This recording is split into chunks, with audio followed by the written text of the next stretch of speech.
बिस्मिल्लाहिर्रहमानिर्रहीम अस्सलाम वालेकुम। आज मैं आपको बताऊंगा कि एक्सेल के अंदर एज कैसे कैलकुलेट करते हैं। ये कुछ डेट ऑफ बर्थ मैंने लिखी हैं, एक टेबल बना हुआ है। तो यहाँ पर अगर आप कोई भी डेट ऑफ बर्थ को चेंज करते हैं, जैसे मैं यहाँ पर कर रहा हूँ 5 मार्च, और आप डैश लगाकर आगे जो है वो सन लिख देंगे, ठीक है। तो आगे जैसे मैंने 2000 लिख दिया, अब इंटर करें तो देखें साल, महीने, दिन और डे भी उसने कैलकुलेट करके बता दिया है। तो ये कैसे पॉसिबल है, कौन सा फार्मूला है, कैसे यूज़ करना है। हम नेक्स्ट शीट एक लेते हैं, नई शीट, और इस पर हम जाकर इसको अप्लाई करते हैं। तो सबसे पहले हम यहाँ पर एक सीरियल नंबर बनाएंगे। एक मतलब अपना टेबल बनाने के लिए यहाँ पर सीरियल नंबर का एक बना लेते हैं पोर्शन, और वही टेबल जो पीछे बना हुआ था उसी को यहाँ पर बना लेते हैं। यहाँ पर हम जो है डेट ऑफ बर्थ डाल देंगे। उसके बाद आगे वाले कॉलम के अंदर आप जो है डेट ऑफ बर्थ लिख दिया, उसके बाद साल लिख दिया आपने, मंथ लिख दिया और डे लिख दिया। इस तरह से अलग अलग कैलकुलेट करके दिखाएगा। और डे का नाम क्या था, संडे, मंडे, ट्यूसडे, क्या नाम था, वो नाम भी आपने निकालना है। तो अगले कॉलम में नेम ऑफ द डे निकालेंगे, फिर उससे अगले कॉलम में नेम ऑफ द डे ही निकालेंगे, लेकिन ये डे की शॉर्ट फॉर्म होगी। मतलब एक लॉन्ग फॉर्म में निकालेंगे, एक शॉर्ट फॉर्म में निकालेंगे। तो वो देखेंगे किस तरह से। अच्छा, अब ये जो आपका टेबल है, इसको आपने, ये कॉलम का जो नाम है इसके ऊपर आपने क्लिक करना है और ऐसे सबको सिलेक्ट कर लेना है, ठीक है। और फिर किसी भी एक कॉलम के बीच में यहाँ पर लाइन के ऊपर डबल क्लिक करें, देखें ये आपके कॉलम्स को खुद ही अरेंज कर लेगा। मैं अंडू करके दोबारा दिखाता हूँ। यहाँ पर आप इसको ऐसे सिलेक्ट करेंगे कॉलम्स को, यहाँ पर डबल क्लिक करेंगे तो ये हर कॉलम की विड्थ के बराबर, चौड़ाई के बराबर इसको बना लेगा।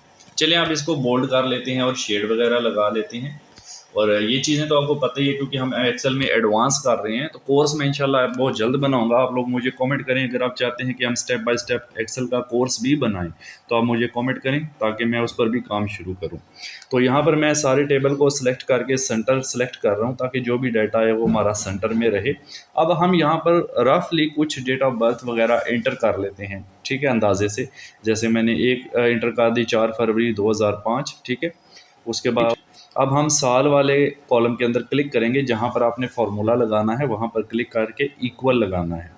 इक्वल लगाने के बाद आप फार्मूले के अंदर यहाँ पे देखें ऊपर फार्मूला बार है, वहाँ पर भी आपको फार्मूला शो होगा। तो इक्वल लगाने के बाद आपने फार्मूला लिखना है डेटेड इफ़, उसके बाद ब्रैकेट स्टार्ट करनी है, और जो एज वाला कॉलम, डेट ऑफ बर्थ वाला कॉलम है उसको सिलेक्ट करना है। C5 इसका सेल एड्रेस है, वो इसको उठा लेगा। फिर आपने कॉमा लगाना है और फिर टाइप करना है टुडे, और ब्रैकेट स्टार्ट करके ब्रैकेट को हाल ही क्लोज कर देना है। फिर कॉमा लगाकर और फिर 2 इन्वर्टेड कॉमा इस तरह से लगाने हैं और वाई लिख देना है, क्योंकि हम साल काउंट कर रहे हैं तो वाई लिख देंगे और फिर इन्वर्टेड कॉमा क्लोज करके ब्रैकेट भी क्लोज कर देंगे। तो ये फार्मूला है साल काउंट करने के लिए। 2 डे का मतलब है कि आज की डेट से ये काउंट करना स्टार्ट करेगा, ठीक है। जो भी आज की डेट होगी तो उससे ये काउंट करना स्टार्ट करेगा। आप इंटर कर देते हैं तो ये देखिए 17 साल हमारे पास एज निकल आई है। मंथ निकालने के लिए सेम फार्मूला है, तो आप इसी फार्मूलों को कॉपी कर लें। यहाँ क्लिक करें, ऊपर फार्मूला बार से जाएं, इसको सिलेक्ट करें एंड कॉपी कर लें, या तो कंट्रोल-C से या यहाँ से कॉपी कर लें। और यहाँ पर आकर पहले एस्केप कर दें, फिर यहाँ पर आकर पेस्ट कर दें। पेस्ट करने के बाद इसको एडिट करने के लिए डबल क्लिक करना है। क्योंकि ये मंथ है तो यहाँ वाई लिखा था आपने, वाई के साथ एम भी लिखेंगे। देखिए अगर आप हाल ही एम लिखेंगे तो क्या होगा, उसमें वो बहुत सारे महीने काउंट करके आपको इस तरह से दिखा देगा। तो आपने वाई एम लिखना है, ठीक है। ईयर ऑफ द मंथ, इसका मतलब ईयर ऑफ द मंथ आपने निकालना है। इंटर करें, 8 महीने आपके यहाँ पर निकल आते हैं। उसके बाद नेक्स्ट आता है आपके पास day. Same formula, same process है। इसी को कॉपी करेंगे, यहाँ पेस्ट करेंगे। पेस्ट करने के बाद डबल क्लिक करेंगे और यहाँ पर एडिट कर लेंगे, यानी वाई को हटा देंगे और MD, month of the day लिखेंगे, ठीक है, MD। और फिर आपने इंटर करना है, यहाँ पर डे निकल आएंगे। अब आपने नेम ऑफ द डे के उस दिन का नाम क्या था, संडे, मंडे, उसके लिए इक्वल लगाना है, टेक्स्ट लिखना है, ब्रैकेट लगानी है और डेट ऑफ बर्थ वाले सेल को सिलेक्ट करना है, कॉमा लगाकर, फिर इन्वर्टेड कॉमा लगाकर 4 दफ़ा D टाइप करना है और इन्वर्टेड कॉमा क्लोज करके ब्रैकेट क्लोज करके इंटर कर देना है आपने। तो उस दिन था फ्राइडे, ठीक है। इसको वेरीफाई भी करेंगे। अब इसकी शॉर्ट फॉर्म निकालने के लिए अगेन यही फार्मूला होगा। इसी को यहाँ से मैं फार्मूला बार से कॉपी कर लेता हूँ एंड यहाँ पर पेस्ट कर देता हूँ, और उसके बाद इसको डबल क्लिक करके एडिट कर लेते हैं। इसमें सिर्फ ये है कि एक D हटा दें, 3 D आपने लिखने हैं, बाकी सेम। एंटर कर दें तो इसी दिन की शॉर्ट फॉर्म भी निकाल कर आपको दे देगा।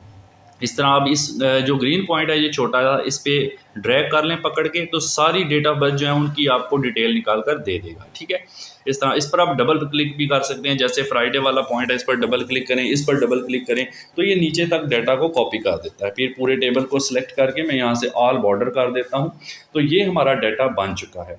अब देखें, अगर आप इसमें कोई भी डेट ऑफ बर्थ को चेंज करते हैं, जैसे मैं पहले वाली को चेंज कर रहा हूँ, 1 जनवरी 1990 इंटर करते हैं, तो आगे सारा कुछ डाटा डिटेल चेंज हो गई है, साल दिन महीने निकाल के दे रहा है।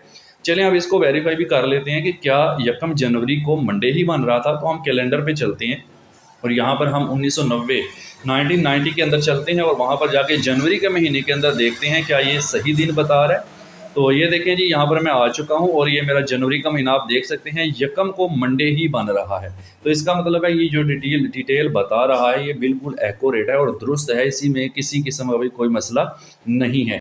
तो इस तरह से एज की डिटेल फाइंड आउट की जा सकती है। अब इसके ऊपर हेडिंग देने के लिए देखें, फर्स्ट कॉलम से सिलेक्ट करें और एंड वाले कॉलम तक आपने ऊपर सिलेक्शन बनानी है 1 या 2 रो की। उसके बाद मर्ज एंड सेंटर कर लेना है। उसके बाद आप इसके अंदर इसकी हेडिंग दे सकते हैं, एज डिटेल लिख लें या एज कैलकुलेशन लिख लें। अच्छा, मैं इसको कैपिटल में लिख लेता हूँ, तो एज कैलकुलेशन ही मैं लिख लेता हूँ। बाकी बेसिक सेटिंग्स है कि आपने इसका फॉन्ट बड़ा करना है या आपने इसका बोल्ड करना है या इसका कलर बदलना है या इसका स्टाइल बदलना है, तो वो सारी चीज़ें बेसिक हैं। आप मुझे काइंडली कमेंट करें अगर आप एक्सेल बेसिक सीखना चाहते हैं, तो इंशाल्लाह स्टार्ट करेंगे। Thank you so much.